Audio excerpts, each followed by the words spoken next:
Ladies and gentlemen, we bring you sad tidings. And in this video, we're going to cover the top 5 reasons Dodge is insane to cancel the Charger and the Challenger right now. Basically, as we speak. Yeah, no, we've known this for a while. Yeah. Just a couple of weeks ago, they stopped orders. You can no longer order a new Dodge Charger or a Dodge Challenger. So what is going on? How about this? Let's take a look at the history of the Dodge Charger and Challenger. They're very successful. And then look at top 5 reasons why they're going away. And also top 5 reasons why it's insane. I agree. So let's get this started.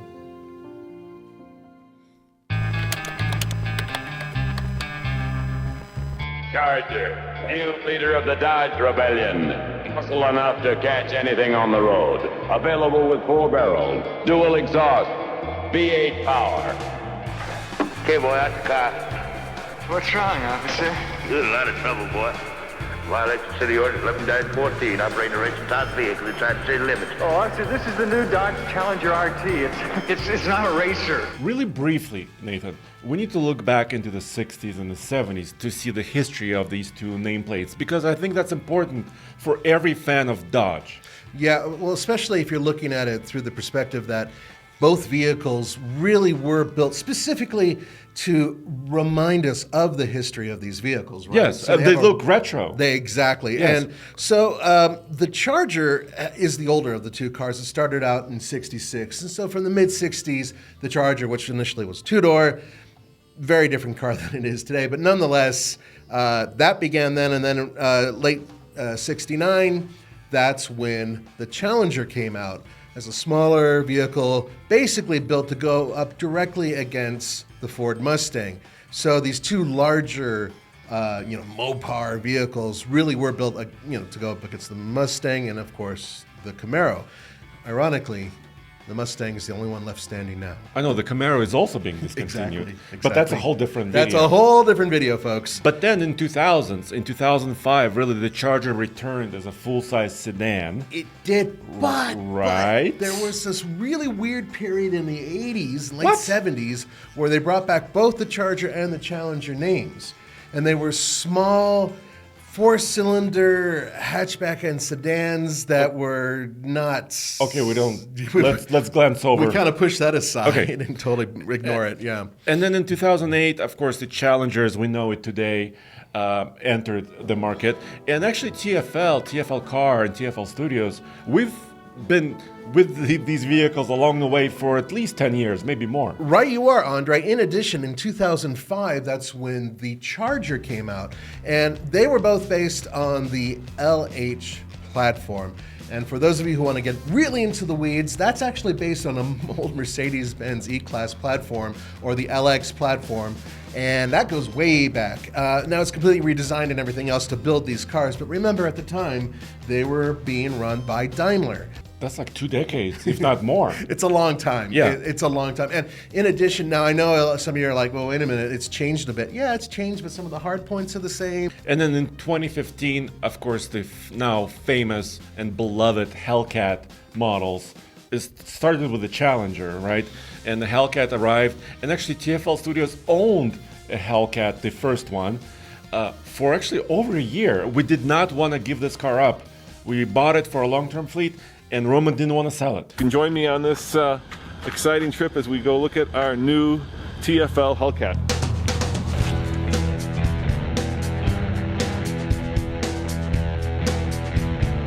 It's red line red, TFL colors. Hell yeah, it's a Hemi! It's a supercharged Hemi. It's the most powerful Hemi ever made. No, he didn't, but it actually goes back a little bit further, because back in 2014, TFL was in Portland, that's Roman and I at the time, for the introduction of the Hellcat. Nathan, check it out. We are surrounded by Challengers and, of course, the Hellcat. That's right, baby. This is one of the most powerful vehicles you can buy, and it is badass. Wait.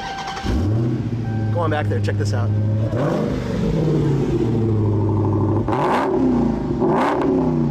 You know what I'm really impressed with is the fact that 707 horsepower is so tame.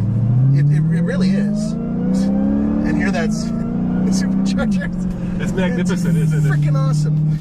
So we got to take it on the track and everything else, and we put out some videos on it.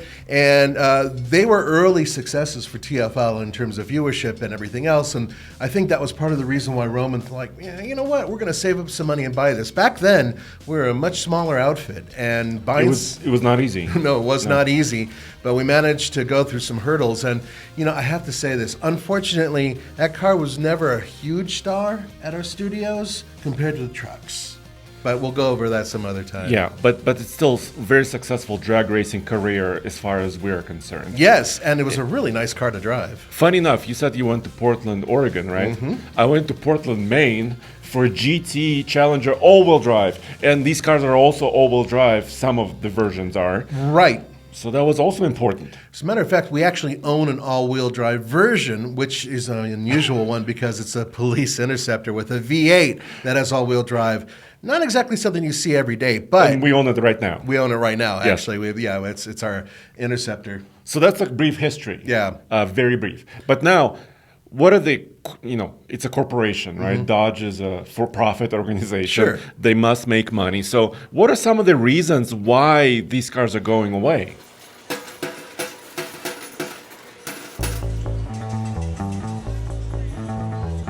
Well, let's go right into it. So number 5, they're old. As I mentioned before, the platform is extremely old. The Charger and the Challenger have been around for at least 15 years. That's an awful long time, and there are a lot of things that you have to do over that amount of time in order to maintain your relevance in the industry. And that has to do with everything from smog and safety standards. And also, keep in mind that these cars were very expensive to run because Hellcats and whatnot, that cost them a lot of money. Well, you mean to build or No. to own? No. I mean, in terms of the amount of money they had to pay on gas guzzler taxes. Of course, the yeah. credits. Oh, yes, it yes. hurts a lot. So Yes, that well, was that's number 4 also on our list, right? Because emission regulations are a huge, That's huge what I wanted part to of lead it. into. So number 4 on this list is emission regulations are choking out old school V8s, which And is that's, of course, sad because, like we said already, it's kind of Americana, right? That throaty V8 Yeah. accelerating down the straightaway. Although, their volume sellers were V6s. The Pentastar Boo. V6s. Well, yeah, but they were I know. they made over 300 horsepower. But yes, that's true. But also, a lot of them are also in fleets, right? Yes, that's exactly. And it's not a bad fleet car, a rental car. It's quite nice, actually. So number 3 on the list is a lot of automakers, including Stellantis, are committing to EVs. Okay. This should be no surprise to you guys. It's investing tens of millions of dollars in their e-muscle cars and hundreds of millions of dollars in EVs overall. Stellantis will need to eventually see a return on that investment. We hope. Yeah, that's absolutely true. Every manufacturer is going this way, right? And that costs money.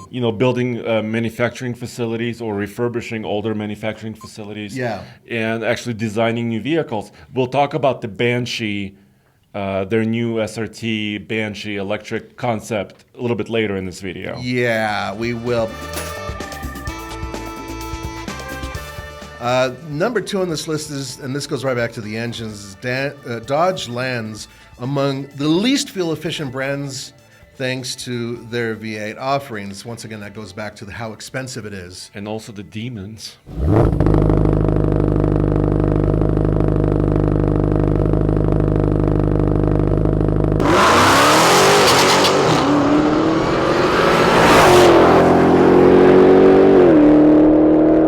Yeah, I mean, it's a version of the Hellcat, yeah, right? right. With the Hellcats and the Demons. I mean, come on. But I mean, even the RTs and the smaller displacement 5.7s. I mean, in trucks that's a different story, but in cars, let's face it. I mean, those things could easily be moved around by 4-cylinder engines if you think about it. Yeah. So that's why, this video is called Insane, right? Because we're struggling to make sense of this. Well, here's the number 1 reason, according to producer Zach, and that is the argument boils down to times are changing, and brands need to make more efficient vehicles with lower emissions while still making something people want to buy. And we're going to get to that in a minute. Will they actually hit the later point and make cars we all want? That remains to be seen. And I have a bit of a rant on that, but we're going to keep going on to their current plan. Now, of course, we're in the period where they announced, first of all, the orders are closed. They're building last call cars right now. Yes. Last call cars are kind of limited edition versions, which are super cool and maybe collectible in the future, including the vehicle you saw recently, the Demon 170. Yeah. 2023 is the last year for the Dodge Challenger and the Dodge Charger. Things are changing. And as a final goodbye, they brought out something special. This is not a regular Hellcat. It's not a regular red-eye. Nope. This is something very different because they're going out on a major kaboom. What do I mean by that? I'm talking about a vehicle that puts out 1,025 horsepower and 945 pound-feet of torque. It actually may have the ability to snap your pelvis 0 to 60, which is, I believe, NHRA rated at 1.65 seconds. Is that right, Zach? 1.66. 1.66 seconds. Of course, 6.6. You can see a lot of sixes in this vehicle. And what am I referring to? This is the 2023 Dodge Demon 170. Good luck getting one of those. These are going to be very expensive. These are high horsepower cars. And you interviewed Tim Kuniskis actually.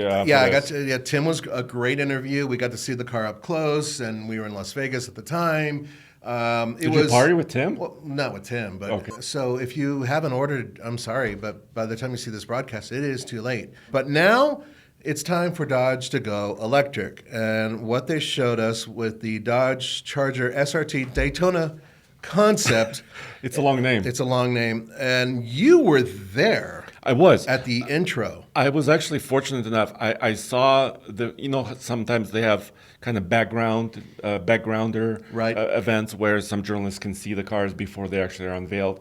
I was fortunate enough to be there, and this is where I saw this Banshee SRT Daytona electric concept with its Fredzonic exhaust, which is basically, I would say it's like an organ. So it's a sound device with this large pipe that amplifies the sound. And actually being next to that car when it's making that sound, it hits you in the chest a little bit with that kind of decibel level. Well, what they are actually using is they're moving air around in order to make that sound like a large speaker would be. Or a horn that's played in an orchestra.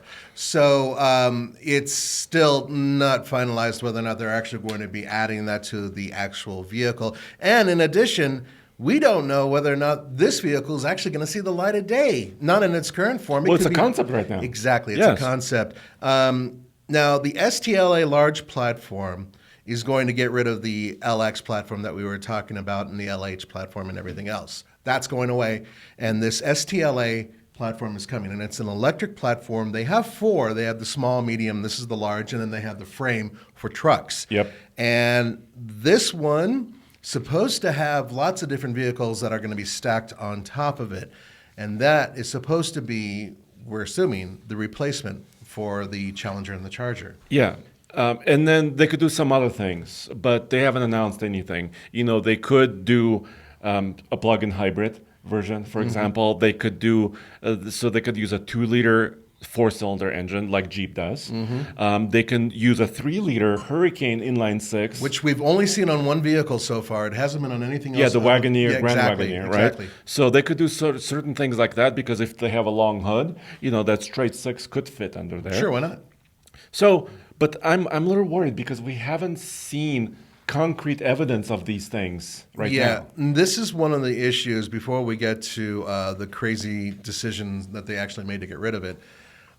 We haven't seen any communication from Stellantis/Dodge about anything that really is going to replace these vehicles, save one, and that's the Dodge Hornet, which is not even in this class. It basically would compete with a Honda CR-V as opposed to, say, a large sedan or a large, muscle car, and so it doesn't have any business on this list. And that's its own thing. So where are the large sedans? Where are the large or powerful muscle cars to replace it? Or even not muscle cars, but just fun cars. Durango equivalent. Durango equivalent wouldn't work. Well, but my point is, let's get into the top 5 Right. reasons why this is crazy. But to kick off this top 5 list, why this is crazy is Americans love big vehicles.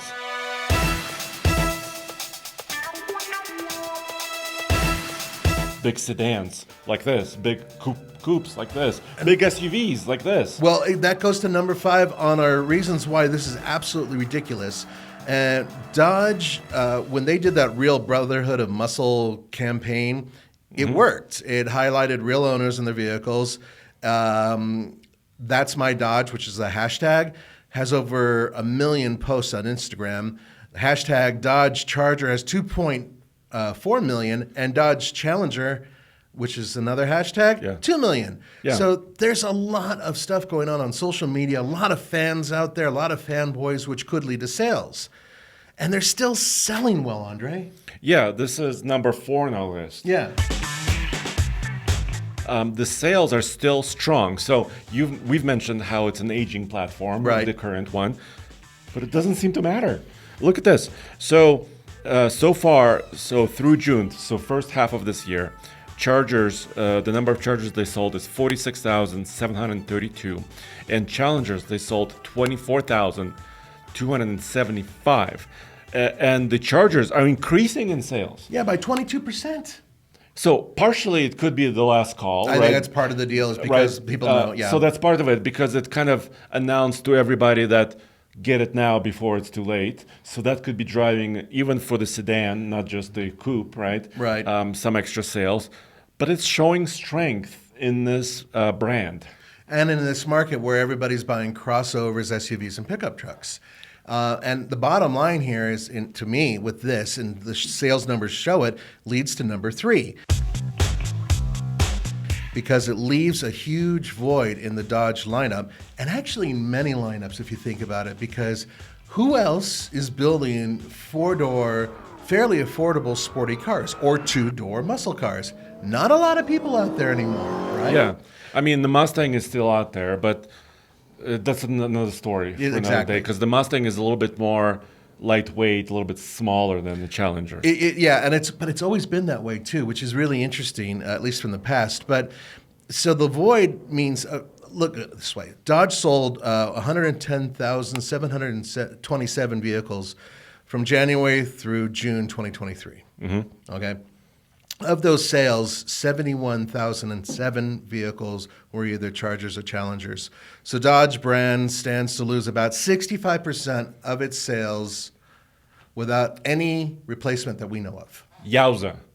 That's a huge hit. The business would not survive losing 65%. Well, that's the thing. Now Stellantis has already said, but this is a couple years ago, that they're pumping money into Dodge and Alfa Romeo and Fiat and a few others to make profit. And that if they don't, within a certain amount of time, they're gone. Keep that in mind, because that is part of this equation as well. So let's get to number 2.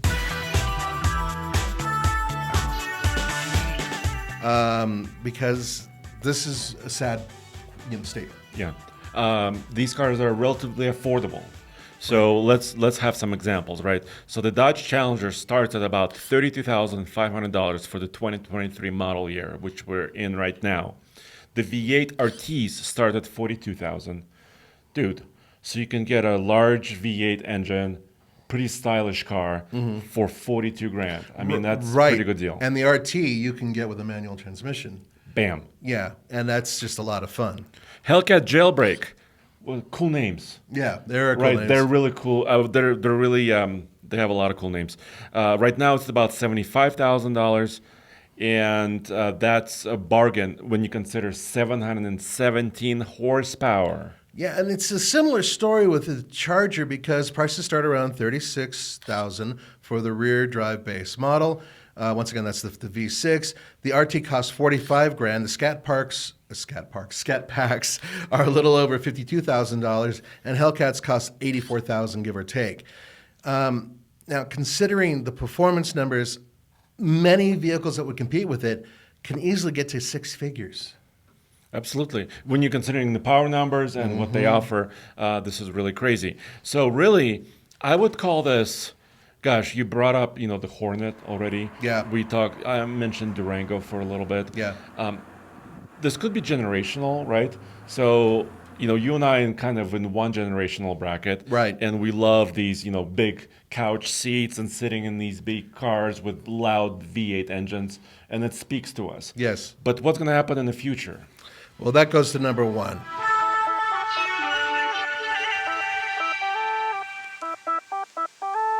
Will the electric charger really be the next step? So Ralph, tell me about what we're standing by. Well, this is a concept car that's really replacing the idea of how we're going to replace the Charger and Challenger, actually, with an amazing all-electric muscle car. So this is called the Dodge Daytona Banshee by SRT. Now, is this considered a Charger? Is it considered a Challenger? Where does it fall? Well, it's a Charger, Okay. without a doubt, and you can see it's inspired by the 68. It's got some of the historical Mopar DNA embedded in it, and that was a nod to our past, of course, but it's just dripping with a lot of futurism. So even with Dodge hitting the mark on performance, right, with their muscle EV, there are a lot of hurdles. Yeah, because, and I think they address some of them with their concept. So first of all, it has to look the part. Which they Right. managed to do with the concept, I will agree. So it's a little bit squarish, it's large, and it has some presence, Yes. which are all good things. Number two, acceleration and performance specs. Yeah. Well, electric vehicles are good at this. Yep, they right? are. So they could have one or two electric motors, maybe even three for certain models, right? They could have, unfortunately, the batteries weigh a lot. They weigh a lot. For high performance vehicles, heavy weight does not help No. at all. But they could have a lot of power. Yeah. So what about cost? All right, because it kind of boils down to that. It could be expensive. Well, if the electric SRT Daytona goes into production as we saw it, how much would it cost? And I'm thinking it's going to be pretty pricey. Yeah, well, because they did announce, potentially super, super high pricing, all-wheel drive capability. That's not cheap. No. It could be approaching $80,000, $100,000. I mean, look at the high-performance Tesla Plaid or high-performance Lucid cars, right? Right. And they're in the They're over 100,000. 100, yeah. Right. So what about the rest of us that can't afford a $100,000 car, and we want something that's fun and performance or whatever Dodge that's $30,000 or $40,000? Well, good luck finding one of those in any fleet right now.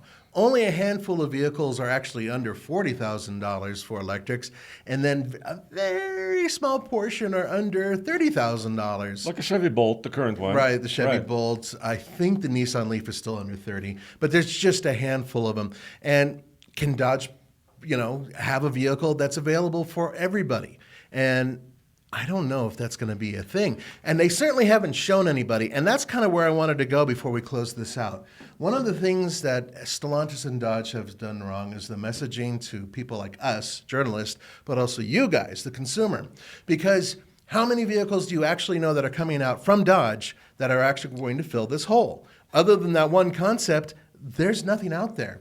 So we don't know what the future is, and they're not communicating it to anybody. Well, right now, the only feature they really spent a lot of time communicating is the Hornet, right? Right. The Hornet is a big And part also of it. their concept. And their concept. That's about it. I mean, the Hornet it's more affordable, right? Sure. Even though, we had a fully optioned Hornet, and that price was creeping up as well. To the $40,000 plus territory. Oh, you can get darn close to 50 if you get the PHEV with all the goodies. And GLH goes like hell. Yeah, that's later on. So, but that's it. That's all we got from Dodge. Now, sure, they're carrying over the, as you mentioned, the Durango. That is still happening. But what else is that's there? also an aging platform, by the way. It is an aging platform. Even though it's beloved by Yeah. a lot of people, including me. This is why it's insane. It is indeed. And I want to close on this, Nathan. A little bit of history that we have. So when the Hellcat launched in 2015, one of the people who bought one of the very, very first ones was this lime green one, and this was in Colorado. And after 64 miles on the odometer, they put it into a tree. Into a tree. And yeah. Now, the driver was okay. He was a young buck who got his hands on a car that was a much for him. Now, if I recall, it was raining at the time. Yeah. And the big surprise, 700 horsepower. Yeah, you're going to put it into a tree. So we'll There's continue. more. Yeah. There's more. After that accident happened, which was right down the street from Andre's house, Andre went over to the site. He actually figured out where it was and got us one of the emblems that was left behind in a pile of rubble from what was that car. And I think somewhere we still own it. So we had a very early interaction with a Hellcat before we even got our hands on one. Yeah. So we hope to be still here, 5 or 10 years from now, talking about the next generation of cool Dodge vehicles. Stay tuned for that, guys. Whenever something pops, we're going to tell you about it. See you next time.